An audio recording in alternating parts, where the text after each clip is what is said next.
संघर्ष का पथ कितना ही कांटों भरा क्यों ना हो, इससे जो शिक्षा हमें मिलती है वो किसी भी कक्षा में नहीं सीखी जा सकती। सुप्रभात, नमस्कार, मैं हूं प्रीति सिंह। शुरुआत करते हैं हेडलाइंस के साथ।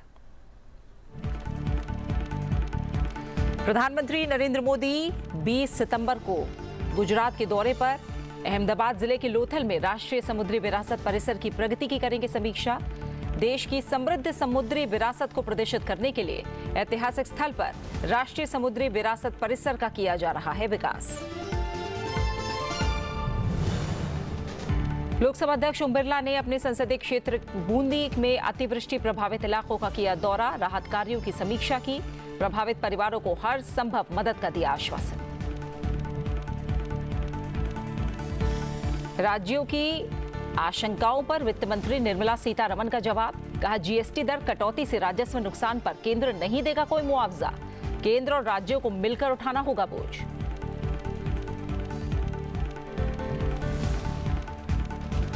आंध्र प्रदेश विधानसभा में जीएसटी दरों को युक्तिसंगत बनाने के लिए प्रधानमंत्री नरेंद्र मोदी को दी गई बधाई। मुख्यमंत्री एन चंद्रबाबू नायडू ने सदन में पढ़ा प्रस्ताव, जीएसटी दर को युक्तिसंगत बनाने के लिए प्रधानमंत्री नरेंद्र मोदी की सराहना। 1 अक्टूबर से लागू होंगे ऑनलाइन गेमिंग से जुड़े नए नियम, केंद्रीय सूचना और प्रौद्योगिकी मंत्री अश्विनी वैष्णव ने दी जानकारी। कहा नियम लागू करने से पहले उद्योग जगत के साथ की जाएगी एक और बैठक। सरकार का मकसद सट्टेबाजी प्लेटफॉर्म से जुड़ी धोखाधड़ी को रोकना और ऑनलाइन सट्टेबाजी को बढ़ावा देने वाले विज्ञापनों और अन्य चीजों पर लगाम लगाना।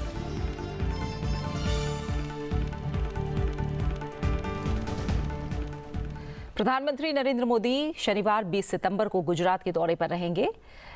अपनी एक दिवसीय यात्रा के दौरान अहमदाबाद जिले के लोथल में राष्ट्रीय समुद्री विरासत परिसर की प्रगति की वो समीक्षा करेंगे। सिंधु घाटी सभ्यता का एक प्रमुख व्यापारिक केंद्र लोथल भारत की समुद्री शक्ति और समृद्धि का प्रतीक है। देश की समृद्ध समुद्री विरासत को प्रदर्शित करने के लिए इस ऐतिहासिक स्थल पर राष्ट्रीय समुद्री विरासत परिसर का विकास किया जा रहा है।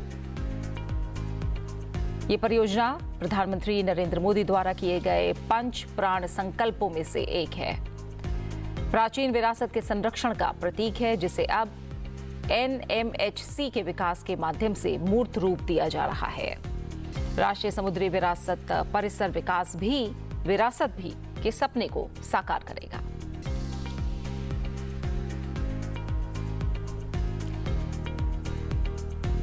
इस परिसर का विकास 4,500 करोड़ रुपए की लागत से किया जा रहा है। इसमें दुनिया का सबसे ऊंचा लाइट हाउस संग्रहालय होगा। इसकी ऊंचाई 77 मीटर होगी और 65 मीटर पर एक खुली गैलरी होगी, जिससे आगंतुकों को पूरे परिसर का मनोरम दृश्य दिखाई देगा। परिसर में एक तैरता हुआ रेस्टोरेंट, 100 कमरों वाला टेंट सिटी और रिजॉर्ट और ई कार सुविधाएं भी होंगी। गुजरात सरकार ने इस परियोजना के लिए 375 एकड़ भूमि आवंटित की है।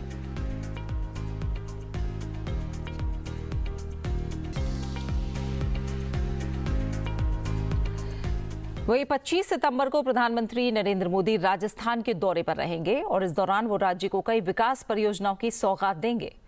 प्रधानमंत्री नरेंद्र मोदी 25 सितंबर को पंडित दीनदयाल उपाध्याय की जयंती के अवसर पर बांसवाड़ा से केंद्र और राज्य सरकार की लगभग 1,21,000 करोड़ रुपए से अधिक की विभिन्न परियोजनाओं की सौगात देंगे। इस दौरान प्रधानमंत्री माही बांसवाड़ा परमाणु ऊर्जा संयंत्र का शिलान्यास करेंगे, जो प्रदेश को ऊर्जा के क्षेत्र में अग्रणी बनाने में ऐतिहासिक कदम साबित होगा। कार्यक्रम में प्रधानमंत्री राजस्थान सहित कई राज्यों की स्वच्छ ऊर्जा परियोजनाएं भी देशवासियों को समर्पित करेंगे। प्रधानमंत्री इस दौरान Bikaner Delhi cantt, Jodhpur Delhi cantt, Vande Bharat express और उदयपुर चंडीगढ़ एक्सप्रेस ट्रेनों का भी शुभारंभ करेंगे। इसके बाद प्रधानमंत्री पीएम कुसुम योजना के लाभार्थियों से संवाद भी करेंगे।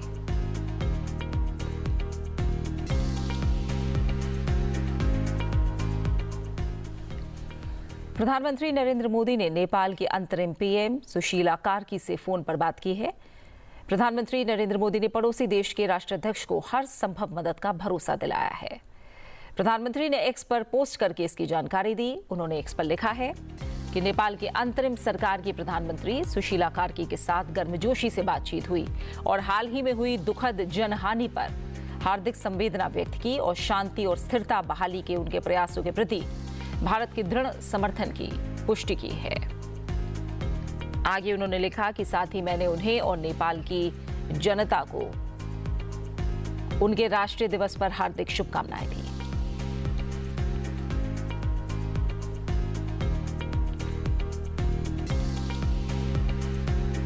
लोकसभा अध्यक्ष ओम बिरला ने अपने संसदीय क्षेत्र बूंदी में अतिवृष्टि प्रभावित इलाकों का दौरा किया और सर्वे और राहत कार्यों की समीक्षा की।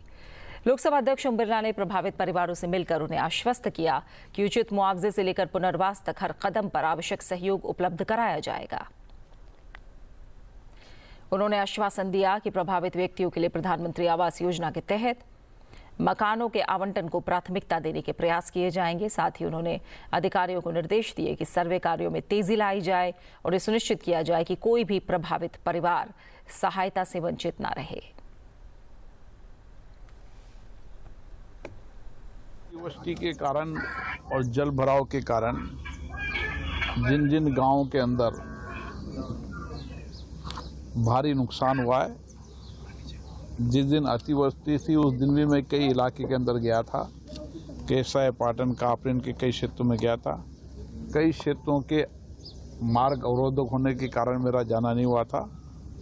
आज मैंने कई क्षेत्रों को व्यक्तिगत रूप से देखा है और जिला प्रशासन को स्पष्ट कहा है कि हालात बहुत खराब हैं।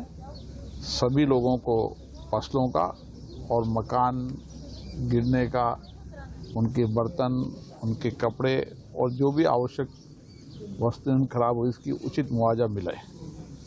सरकार ने इसके लिए पूरी तैयारी की है। सबको उचित मुआवजा मिलेगा, फसलों का मुआवजा मिलेगा। जन सहयोग से उस समय आवश्यकता अनुसार हमने भी कुछ किट भिजवाए थे और किसी चीज़ की आवश्यकता हुई तो और उपलब्ध कराएंगे। हर संकट की घड़ी में हम उनके साथ खड़े हैं। ये आपदा है, संकट है और संकट की हर आपदा संकट में हम उनके साथ खड़े हैं। उनकी मुसीबतों को, उनकी कठिनाइयों को, उनकी चुनौतियों को कैसे कम कर सकें और भविष्य में जिस जिस कारण से जल भरा हुआ है, अतिबाढ़ की स्थिति हुई, उसकी अध्ययन करा के भविष्य में उसके रोकने के व्यापक इंतजाम किए जाएंगे। आशियाने बनाए जाएंगे, मकान का इनको मुआवजा मिलेगा और कोशिश करेंगे कि प्रधानमंत्री आवास योजना के तहत इनको मकान का आवंटन भी प्रायोरिटी से हो ताकि दोनों तरह से मिल जाए। प्रधानमंत्री आवास का मिल जाए, आपदा का मिल जाए, ताकि ये अपने घर वापस बना सकें। वित्त मंत्री निर्मला सीतारमण ने साफ किया है कि जीएसटी दरों में हालिया कटौती के बाद अगर राजस्व घटता है तो केंद्र सरकार उसकी भरपाई के लिए किसी तरह का मुआवजा देने पर विचार नहीं कर रही है। उन्होंने कहा कि इसका बोझ केंद्र और राज्यों को मिलकर उठाना होगा। वित्त मंत्री ने बताया कि जीएसटी से आने वाला टैक्स 50-50% के अनुपात में बढ़ता है। इसमें भी केंद्र के हिस्से का 41% राज्यों को वापस चला जाता है और आखिरकार केंद्र के पास केवल 23% हिस्सा रह जाता है। ऐसे में अगर राजस्व घटता है तो असर केंद्र पर भी उतना ही पड़ेगा जितना राज्यों पर। उन्होंने स्पष्ट किया कि जीएसटी काउंसिल एक संवैधानिक संस्था है और इसके फैसले में सभी राज्यों की सहमति ली जाती है। GST Council is a constitutional body. We respect the body and its complete autonomy. What the Prime Minister said from the Red Fort was, we will get you a tofa gift before Deepavali. Something is happening in the GST Council. He didn't spell out the rates. He didn't say anything about the compensation cess, whether it's going to continue or whether it's going to shut. Nor did he say everything that which has been given is for the sake of the people, so it will clear. Nothing. He just indicated. And what actually happened post that? We followed every rule of the GST and made sure, and in fact that day before the PM announced, well before he announced, if I'm right, even the previous night, the group of ministers were sent the proposal already. They had received it, they would have seen it as well. States, particularly those in the opposition party ruled states, had a concern that this proposal, yes, it is in favor of the common man, yes, it is bringing rates down, But what if it results in revenue being lesser than what it is before for states? Who's going to fill that gap? Was the question on which the states had discussed. And I had in the council very clearly heard all of them as the chair of the council and said very clearly to them, and which is what I will say here, even the example or the way in which I explained it is what I did in the council. I'm putting it to you here. I said, if there is an impact on revenue, it is for both the center and the states. And in the GST Council, all of us are seated as equals. The center has 1/3. The states together have 2/3. And I sort of dramatize to say, we're all sitting together here, and there is a bori or a gunny bag in the center. All of us are earning our GST, and the money goes into the gunny bag. केंद्र सरकार ने online gaming पर नए नियम लागू करने की घोषणा की है। केंद्रीय सूचना और प्रौद्योगिकी मंत्री अश्विनी वैष्णव ने बताया कि ये नियम 1 अक्टूबर से प्रभावी होंगे। केंद्रीय मंत्री ने कहा कि सरकार ने ऑनलाइन गेमिंग कंपनियों और अन्य हितधारकों के साथ कई बार चर्चा की है। कानून पारित होने के बाद भी उनसे लगातार संवाद जारी है। इस प्रक्रिया में बैंकों और अन्य संबंधित पक्षों से भी परामर्श लिया गया है। उन्होंने साफ किया कि सरकार का रुख पूरी तरह परामर्श आधारित है और नियम लागू करने से पहले उद्योग जगत के साथ एक और बैठक की जाएगी। ऑनलाइन गेमिंग बिल को राष्ट्रपति द्रौपदी मुर्मू ने 22 अगस्त को अपनी मंजूरी दे दी थी। इस कानून को लाने का सरकार का मकसद सट्टेबाजी प्लेटफॉर्म से जुड़ी धोखाधड़ी को रोकना और ऑनलाइन सट्टेबाजी को बढ़ावा देने वाले विज्ञापनों पर लगाम लगाना है। Promotion and regulation of online games, that act which was passed by the parliament, we have engaged with the industry. We have had multiple discussions with them. We have been having discussions with them for last almost 3 years. And after passing the law, once again we engaged with them. We also engaged with the banks. We engaged with practically every stakeholder possible in this, and we have finalized the rules. The rules will be promulgated with effect from 1st October coming, and before that we'll have one more round of discussions with the industry, and in case they need some more time, we will definitely look at a more consultative approach, which is our approach. Our government's approach is very consultative on practically everything that we do. So we will be, but we are now targeting at this point of time, we are targeting that we start the implementation of the new legislation from 1st October. सूचना प्रौद्योगिकी मंत्री अश्विनी वैष्णव ने कहा है कि digital व्यक्तिगत सूचना संरक्षण डीपीडीपी नियम तैयार हो गए हैं और अगले 10 दिन में इसे प्रकाशित कर दिया जाएगा। ये नियम नागरिकों को एआई के नुकसान से बचाने के लिए सुरक्षा सीमाओं को परिभाषित करेंगे और जांच और संतुलन की रूपरेखा तैयार करेंगे। साथ ही उन्होंने बताया कि नियमों को व्यापक परामर्श प्रक्रिया के बाद तैयार किया गया है। India has always believed in developing technologies which are available to the world. For example, our UPI is today seen as a framework, as a technology which can be used anywhere in the world, whether it is rich countries or global south, everybody would like to use it. We want to follow that approach in AI also. The investments that we are making in to develop the models, that investment will basically lead us to achieving that goal. You might have noticed by now, we have selected teams which are basically, some teams are developing large models, and there are many teams which are developing small, focused models which are targeting specific sectors and specific problems. That approach shows the practical approach of our AI mission. We must be able to solve the population scale problems using technology. Our Prime Minister has given us that mandate that as this technology matures and gets adopted, It should be useful to our people. It should make a difference in the common citizen's life. It should make a difference in the small farmer in the remote village to improve the crop, improve the yield, have better income using technology. It should make a difference in the lives of the women in a small tribal village to get better opportunities for livelihood. Andhra Pradesh विधानसभा ने अप्रत्यक्ष कर व्यवस्था GST में अगली पीढ़ी के सुधारों की शुरुआत के लिए प्रधानमंत्री नरेंद्र मोदी को बधाई दी है और एक प्रस्ताव पारित किया।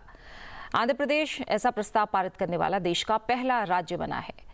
मुख्यमंत्री चंद्रबाबू नायडू ने सदन में प्रस्ताव पढ़ा, जिसमें माल और सेवा कर यानी जीएसटी दर को युक्ति संगत बनाने के लिए प्रधानमंत्री नरेंद्र मोदी की सराहना की गई और कहा गया कि इस सुधार से आम आदमी को लाभ होगा और देश में दोहरे अंक की वृद्धि हासिल करने में मदद मिलेगी।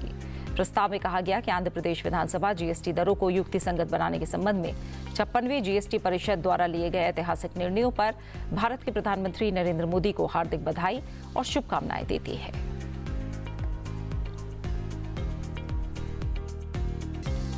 మొట్టమొదటిసారిగా 2000 వాజ్పేయి గారు ప్రధానమంత్రిగా ఉన్నప్పుడు జీఎస్టీ తీసుకురావాలని ఆలోచన చేశారు.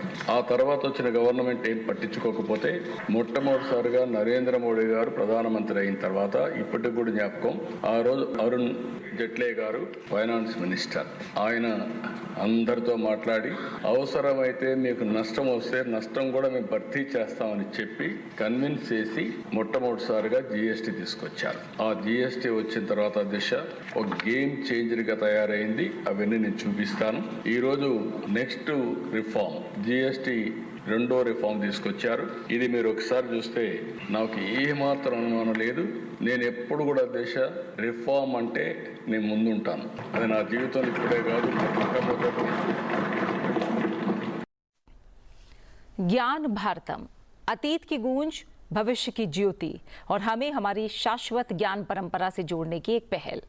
जाते जाते आपको दिखाते हैं इसी की कुछ झलकियां। फिलहाल आप मुझे दीजिए इजाजत और बने रहिए सनसेट टीवी के साथ। नमस्कार। भारत केवल एक भूमि नहीं बल्कि एक सनातन सभ्यता है। वो सभ्यता जिसकी प्राचीन वाणी ने हजारों वर्षों से भी अधिक काल तक संपूर्ण मानवता का मार्गदर्शन किया। यह अमूल्य ज्ञान सुरक्षित था पांडुलिपियों में। पांडुलिपियां जो केवल अक्षरों का संग्रह नहीं बल्कि जीवित ज्ञान पात्र थीं, जिनमें हमारे पूर्वजों की धड़कनें और स्वर आज भी सुनाई देते हैं। इनमें समाहित थी कथाएं, दर्शन, विज्ञान और कलाएं।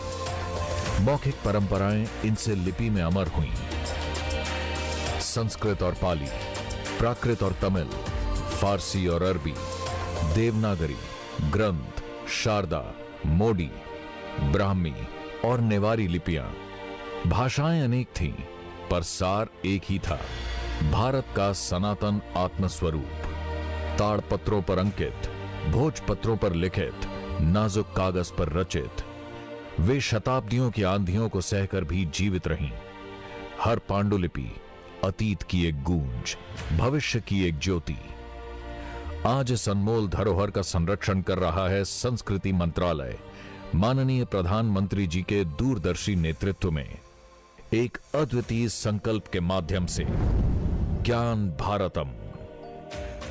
इस बार हमने ज्ञान भारतम योजना के तहत देश भर में जहां भी हस्तलिखित ग्रंथ है, जहां पांडुलिपियां हैं, सदियों पुराने जो दस्तावेज हैं, उनको खोज करके आज की टेक्नोलॉजी का उपयोग करते हुए उस ज्ञान की समृद्धि को आने वाली पीढ़ियों के लिए काम आए, उस दिशा में काम कर रहे हैं। ये एक विराट मिशन है जिसमें 1 करोड़ से अधिक पांडुलिपियों का डिजिटलीकरण होगा, जहां प्राचीन ज्ञान और आधुनिक तकनीक का अद्भुत संगम होगा।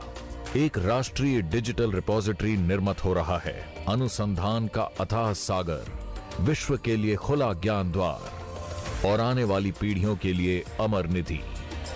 संरक्षण से पुनर्स्थापन तक, पठन से डिजिटलीकरण तक, नाजुक पांडुलिपियों की रक्षा से लेकर सार्वजनिक अभिलेखागारों को जनमानस के लिए खोलने तक, ये सभी चरण ज्ञान भारतम में समाहित हैं। इसकी शक्ति टिकी है 5 स्तंभों पर: संरक्षण, डिजिटलीकरण, क्षमता विकास, अनुसंधान, जन जागरण। यह संकल्प पूरे राष्ट्र के सामूहिक सहयोग से फलित हो रहा है। विश्वविद्यालयों, मंदिरों, मठों, पुस्तकालयों, निजी संग्राहकों के प्रयासों से कोलकाता की एशियाटिक सोसाइटी से लेकर पटना की खुदा बख्श लाइब्रेरी तक, गुजरात के कोबा से कर्नाटक के श्रवण बेलगोला तक, लेह के मठों से लेकर तंजावुर के सरस्वती महल पुस्तकालय तक, भारत का हर कोना अपनी ज्योति से इसमें प्रकाश जोड़ रहा है। ज्ञान भारतम केवल एक परियोजना नहीं, एक जन आंदोलन है, एक व्रत जो भारत की ज्ञान परंपरा की अग्नि को शाश्वत बनाए रखेगा, एक उपहार भारत की ओर से संपूर्ण विश्व के लिए।